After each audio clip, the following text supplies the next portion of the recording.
Mesdames et messieurs, bonsoir et bienvenue dans l'invité de la rédaction. En marge du Salon international de l'édition et du livre, l'UNESCO lance le tout premier rapport d'évaluation de l'état de préparation du Maroc à l'intelligence artificielle. Rapport qui mesure de manière quantitative et qualitative l'état de préparation à l'intelligence artificielle en prenant en considération 182 indicateurs. Le rapport reconnaît le leadership du Maroc en Afrique sur la question et rappelle la nécessité d'anticiper et de limiter les risques associés au déploiement de l'intelligence artificielle pour préserver l'égalité sociale et atténuer la fracture numérique. Rappelons cette date, le 24 mars 2022. Date à laquelle le Royaume du Maroc s'est engagé dans la mise en œuvre de la recommandation sur l'éthique de l'intelligence artificielle de l'UNESCO, premier et seul texte mondial sur le sujet. Intelligence artificielle au Maroc, c'est le sujet de ce soir. Et avec nous pour en parler, Madame Gabriela Ramos, vous êtes sous-directrice générale de l'UNESCO pour les sciences sociales et humaines. Bonsoir. Bonsoir, c'est un plaisir d'être ici et parler sur ce sujet qui est très important. C'est un plaisir de vous avoir avec nous. Merci d'avoir accepté notre invitation. Alors, parlons de ce rapport de l'UNESCO qui va être dévoilé. Qu'est-ce qui ressort de ce rapport ? Je crois que c'est vraiment important pour ceux qui nous regardent de dire que ce n'est pas seulement un rapport. Ça fait partie, bien sûr, c'est un document comme ça, mais ça fait partie d'un processus global que la UNESCO a lancé, comme tu as bien mentionné, quand on a adopté 193 pays. Et après, les États-Unis ont de retour à l'UNESCO pour ce type de sujets. Et ils ont adopté la recommandation de l'éthique de l'intelligence artificielle.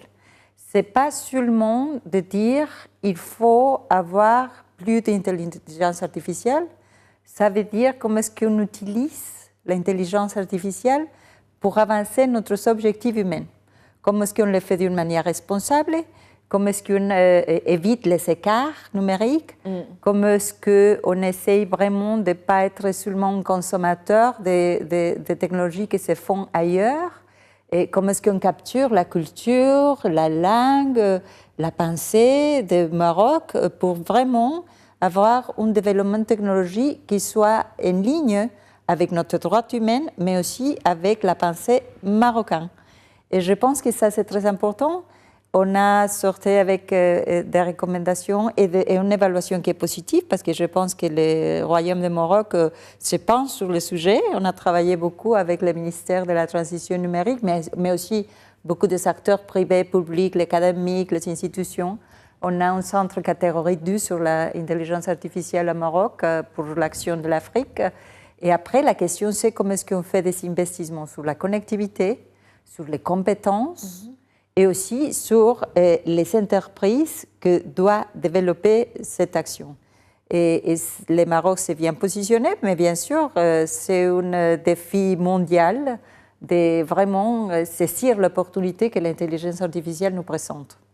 Une utilisation donc responsable, qui doit être responsable, et comme vous l'avez dit, c'est un défi aujourd'hui qui est mondial. On parle d'une menace, mais également d'une opportunité. Il faut saisir justement les opportunités qu'offre l'intelligence artificielle. En restant sur ce rapport, sur quels éléments l'évaluation, en tout cas, a été faite? Sur quoi s'est-on basé pour faire cette évaluation? Quels indicateurs ont été pris en considération, que ce soit au niveau qualitatif ou quantitatif? La question, c'est très simple pour ceux qui nous regardent. L'intelligence artificielle, c'est cette capacité des ordinateurs basés sur des données de faire analyse très, très complexe et de nous donner des résultats. Et même avec l'intelligence artificielle générative, les compétences de ce type de technologie ont augmenté massivement. Mais il faut reconnaître que l'intelligence artificielle est hautement concentrée. Il y a seulement 2 pays, les États-Unis et la Chine, qui produisent 80% des développements. C'est surtout des développements dans la langue anglaise. Et les femmes ne sont pas vraiment représentées dans les données. Et donc, il faut comprendre que si on a des données qui ne sont pas représentatives de notre langue, mais aussi des femmes, mais aussi des sujets qui ne sont pas vraiment bien connectés, il y a toujours un tiers de la population mondiale qui n'est pas connectée vraiment à ce type de technologie, on va voir des résultats biaisés. Et avec l'intelligence artificielle générative, la possibilité d'avoir des résultats qui ont un impact négatif dans des communautés qui sont déjà laissées par compte, c'est énorme. Et donc, les sujets les plus principaux, est-ce qu'on fait un encadrement, et c'est pour le gouvernement de le faire, c'est avec la stratégie numérique que le Maroc a, 2030, avec une stratégie nationale d'IA, pour regarder comment est-ce qu'on fait des investissements dans les données. Est-ce qu'on a les données? Est-ce qu'on a les bases de données qui nous représentent? Comment est-ce qu'on développe les algorithmes? Est-ce qu'on a les ingénieurs? Est-ce qu'on a ceux qui utilisent l'éthique pour développer les politiques publiques? Et après, comment est-ce qu'on s'assure, quand on utilise ces technologies, par exemple, pour les services publics, pour gérer la santé, pour gérer la question de l'éducation, comment est-ce qu'on s'assure que ces technologies vont vraiment nous aider à avancer, à être plus productifs et contrôler tout cet autre impact négatif. Et donc, le sujet principal, c'est de faire des investissements dans la recherche, dans l'investigation, d'avoir notre propre base de données, d'essayer aussi d'avoir des financements pour les entreprises, c'est l'adoption. L'adoption, c'est très important. Donc, ce sont les recommandations qui ont été données dans ce rapport, justement. Et la base de cette analyse, c'est un cadre qu'on a fait, un cadre d'analyse qui s'appelle l'état de préparation. On l'appelle le Readiness Assessment Methodology parce que c'est en anglais. Et cet état de préparation, c'est le plus complet parce que ce n'est pas seulement sur la question d'infrastructure, connectivité, sur la question d'investissement, sur la question... C'est aussi la question culturelle. On a des indicateurs sur la culture. Quelle est la définition la plus concrète? Et maintenant, avec le ciel, qu'on a toute cette production culturelle de Maroc, et notre bureau à Rabat fait un travail énorme avec le Maroc sur la question culturelle, la question sociale. Pourquoi on a besoin de cette technologie? Quel type de société on veut construire? Comment est-ce qu'on puisse vraiment l'utiliser d'une manière qui ne va pas nous empêcher d'avancer les droits humains, la justice sociale? Si on va utiliser cette technologie pour faire des décisions, non? Par exemple, d'allocation familiale. Et si on a un système biaisé, à la fin, on va vraiment avoir des résultats qui ne sont pas positifs pour notre société. Et donc, le RAM, c'est un document qui est très complet. Tous les indicateurs sociaux, culturels, économiques et environnementaux. Nous savons, par exemple, que la consommation de l'eau pour tous les développements de l'intelligence artificielle générative a augmenté 40 fois. Et donc, cet impact environnemental, si nous avons l'objectif de la transformation climatique aussi, il faut vraiment serrer tous ces éléments pour avoir une photographie qui est plus fidéligne de comment est-ce qu'on peut avancer avec la technologie, notre propre objectif humain. Et encore, nous faisons 50 états de préparation. À l'UNESCO, nous avons un forum global sur l'intelligence artificielle. Et le Maroc, c'est pionnier. C'est un des premiers résultats que nous avons. Mais nous travaillons avec l'Inde, l'Indonésie, le Mexique, le Brésil, et beaucoup de pays de l'Afrique. Et donc, on va aussi avoir la voix du Maroc avec son document pour échanger avec les autres pays et trouver la meilleure manière de gouverner les technologies. La meilleure manière donc de gouverner la technologie, comme vous l'avez si bien dit, la technologie qui peut être un allié de l'homme aujourd'hui et qui peut faire en sorte qu'on vive en tout cas mieux si on utilise tout son potentiel pleinement et comme il se doit. Vous avez parlé de l'état de préparation justement du Maroc. À quel niveau se situe aujourd'hui le Maroc par rapport à ce rapport? Et on a trouvé qu'il y a un environnement qui est très positif. Même on a trouvé qu'en comparaison des autres pays, par exemple, le Maroc a plus de femmes qui choisissent les filières STEM, les sciences, technologies, mathématiques. Et il faut vraiment encourager la jeunesse à prendre pas seulement la filière STEM, mais aussi la filière de communication et information, parce que c'est ça qui nous donne les éléments là. Et il y a aussi un encadrement au niveau réglementaire qui est aussi solide protection des données, la cybersécurité, la protection des consommateurs. Et ça, je pense que ce sont deux piliers importants, mais c'est que le début. Il faut vraiment y aller pour essayer de, par exemple, faire une augmentation importante de l'investissement dans la recherche et l'investigation, et aussi de la connexion entre ces recherches et investigations, que c'est seulement 0,7% de PIB, et c'est pas négligeable, je veux dire, comparaison des autres pays, vraiment c'est un bon niveau, mais il faut atteindre 2% d'investigation et développement. Et après, il faut aussi faire la connexion avec le financement des startups. Ça, c'est très important, d'attirer les investissements. Mais nous croyons qu'avec ce positionnement que le Maroc a eu, on va dire, c'est presque une boussole pour comment est-ce qu'on peut se positionner mieux. On peut aussi attirer les investissements internationaux qui sont si importants pour profiter de l'intelligence artificielle. Il y a donc déjà des investissements aujourd'hui mobilisés, mais il faut investir plus. D'ailleurs, partout dans le monde, il faut investir dans ces technologies pour pouvoir en profiter pleinement. Et comment justement éviter, vous avez parlé tout à l'heure de la protection des données, vous avez également parlé d'éviter qu'il y ait des biais dans le traitement de ces données. Comment on peut éviter ces dérives de la technologie et de l'intelligence artificielle, que ce soit au Maroc ou ailleurs? Je crois que c'est très important de redéfinir le débat international. Parce que le débat international a été toujours de confronter l'innovation à la réglementation, à la régulation, à la politique. Mais nous, à l'UNESCO, nous pensons que c'est à travers la politique publique, à travers les institutions gouvernementales, qu'on peut protéger l'intégrité, la sécurité et les droits des individus. Et donc, on ne va pas contrôler la technologie, ce n'est pas possible, mais ce que nous pouvons faire, c'est d'avoir des lois solides. Et s'il y a un résultat indommageable pour une communauté, pour une personne, qu'il y a aussi des compensations. Mais c'est l'état de droit, quoi. C'est ça de quoi on parle. Et donc, la technologie a avancé plus rapide que l'encadrement qu'il faut vraiment faire pour s'assurer quand il y a un problème, qu'on va avoir des protections pour les personnes, pour la citoyenneté. Et c'est ça qu'on cherche. La recommandation de l'éthique de l'intelligence artificielle de l'UNESCO, ce n'est pas seulement de dire qu'il faut être responsable, il faut avoir l'alignation avec les droits humains.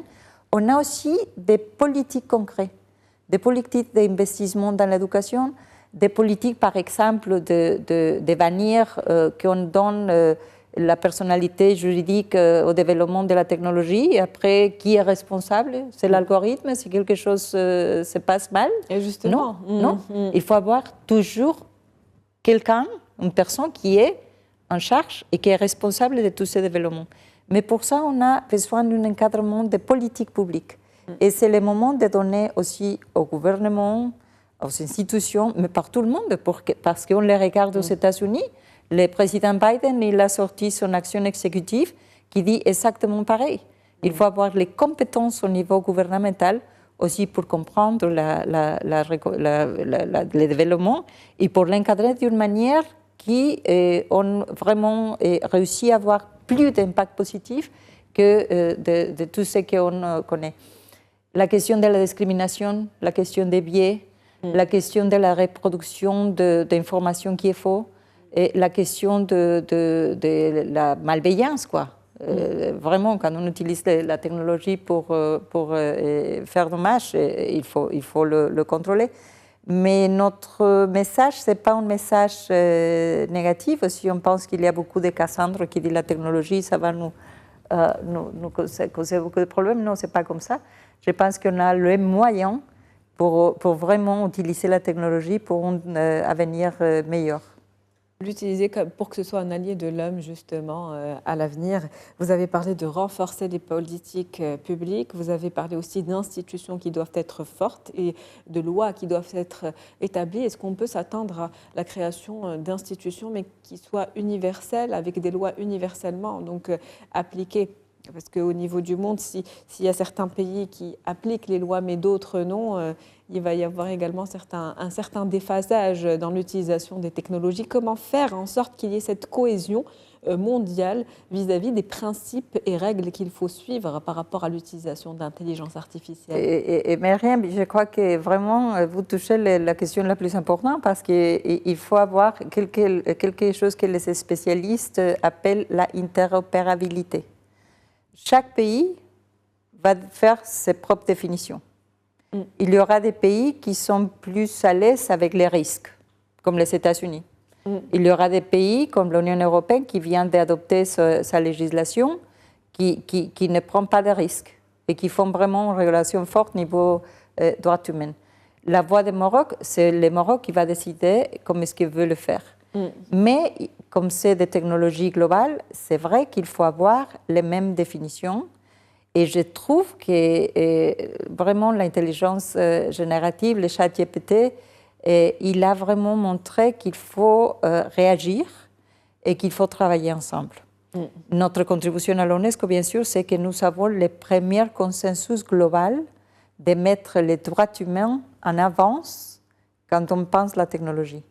Mais maintenant, ça nous semble que le monde s'est posé plus proche de l'UNESCO parce que c'est les AI Summit du Royaume-Uni, c'était l'Executive Order du président Biden, c'est les AI Acts de l'Union européenne, c'est tout le travail que le Maroc fait aussi dans la région africaine. Nous travaillons avec 22 pays africains avec cette définition. Et donc, tous comprennent maintenant qu'il faut trouver l'équilibre, d'avoir bien sûr cette innovation, cette puissance, cet investissement, mais qu'aussi il faut l'encadrer. Et qu'il faut avoir des incentives, d'investissement, des compétences, des politiques. Et tout ça, on peut le faire. C'est une question d'apprentissage, c'est pas simple. On ne va pas faire, c'est pas une position pollyannique de dire c'est facile, parce que même l'expérimentation qu'il faut avoir au niveau politique pour voir comment est-ce qu'on peut attirer l'investissement, mais en même fois trouver qu'il y a une limite quand il y a des problèmes avec notre jeunesse, avec les filles, les réseaux sociaux, tout ça. Et c'est vrai, un travail très très fort qu'il faut faire, mais maintenant on le fait à l'international. Donc cette question de l'intelligence artificielle touche un petit peu plusieurs domaines, donc elle est un petit peu multidimensionnelle, mais quel est le défi aujourd'hui qui est le plus urgent auquel il faut faire face? Il faut relever. C'est une question vraiment essentielle du type d'humanité que nous voulons construire. Je peux nommer tous les défis que peut-être vous, Myriam, vous connaissez. La question de discrimination, parce que les données ne sont pas représentatives, la question de la violence faite aux femmes dans le cyberespace, la question des écarts, des inégalités, ça on les connaît. Si on fait un encadrement éthique de l'intelligence artificielle, on peut devenir seulement des témoins d'un monde qui se construit dans une base d'inégalités et des écarts qui s'amplifient. Parce que, comme j'ai dit, ce sont seulement pas beaucoup des entreprises et pas beaucoup de pays dans le monde qui font la majorité du développement de l'intelligence artificielle. Et donc, l'objectif fondamental et le défi le plus important, c'est de s'assurer que cette révolution technologique soit inclusive. Soit inclusive des langues, la langue arabe, et je pense que là, le Maroc a un rôle à jouer vraiment important. La question de la représentation des femmes. Les femmes sont vraiment représentées sur les données, mais aussi sur les équipes qui font le développement. 80% de développement se sont faits pour des équipes d'hommes seuls. Et donc, après, il y a beaucoup de stéréotypes, il y a beaucoup de reproduction de ce type de choses. Et il y a aussi le contrôle des médias, de toute la représentation de la désinformation. Et donc, tous ces défis, je veux dire, doivent être pris en compte, mais ce n'est pas seulement le contrôle des risques que nous regardons, parce que ça, c'est le premier pas, que c'est important, mais c'est surtout de voir comment on peut faire des investissements et de développer des incentives pour apporter plus de technologies pour résoudre notre problème, pour augmenter le bien-être, pour gérer mieux notre système de santé, pour soutenir l'apprentissage de nos enfants dans l'école. Et c'est ça. Comment est-ce qu'on peut tourner la conversation, pas une conversation technologie, mais une conversation du type de société qu'on veut construire, et comment est-ce que nous, les Marocains, vont décider de prendre la technologie pour résoudre leurs propres problèmes, pour la transition climatique. Et c'est ça un défi majeur. Je ne veux pas me penser seulement sur les risques. On parle toujours de l'algorithme qui est biaisé ou qui ne nous aide à vraiment trouver des solutions plus inclusives, mais de dire non, comment est-ce qu'on essaie vraiment de faire les investissements pour arriver au monde qu'on veut développer.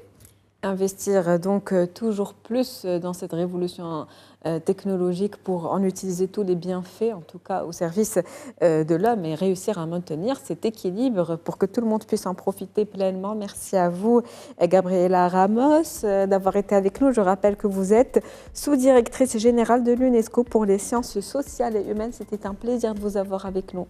C'était un plaisir pour moi et j'espère que votre audience va profiter de vraiment avoir les livres que nous avons, les rapports que nous avons faits, et nous espérons que le Maroc va profiter aussi de cette leadership qu'ils ont eu pour délivrer cet important document.